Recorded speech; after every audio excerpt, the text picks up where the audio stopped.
The lecture hall's tension was a living thing. Even before the door slid open, every alien student's spines, frills, and antennae stood rigid, their eyes darting nervously toward the reinforced pen at the side of the room. Professor Threx adjusted his translator node and spoke in a tone that carried both dread and formality. "Class, today, you will meet the fear beast." A low, guttural growl rumbled from behind the containment field, and several students hissed in alarm. The fear beast was more than just a predator. It was a psychological weapon, bred to exude a scent and presence that triggered deep, primal terror in any sentient creature, all except one. The professor's gaze flicked toward the lone human in the room. Emily sat slouched in her seat, one leg crossed over the other, idly tapping her stylus against her datapad. She didn't even flinch when the containment field hissed open. The creature emerged, towering, scaled, with jaws that could shear through bone like paper. Its yellow eyes swept the class.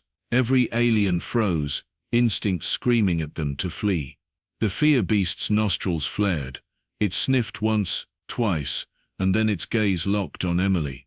Everyone braced for the attack. Instead, the monstrous predator padded forward, lowering itself to the floor, curling up at her boots like an oversized house cat.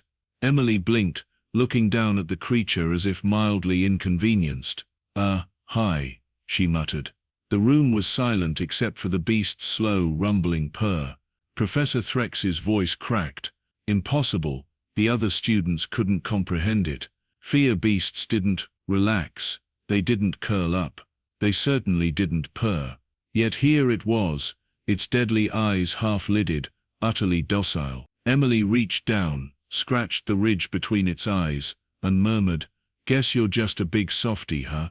The rest of the class didn't know it yet, but this was only the beginning of the questions they would have about humanity. After class, the professor requested Emily stay behind. The fear beast refused to leave her side, padding along like an obedient pet.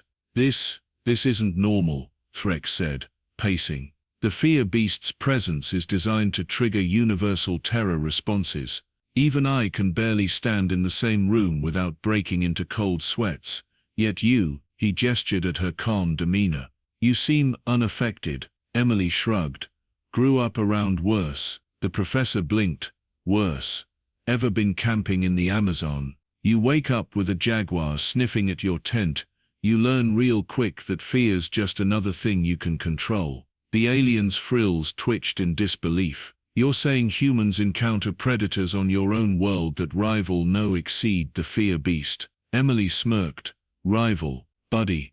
This thing's cuddly compared to some of Earth's wildlife." Threx's hands trembled. "And your scent, it doesn't trigger the fear beast's instincts." "Guess it doesn't see me as prey," she said simply.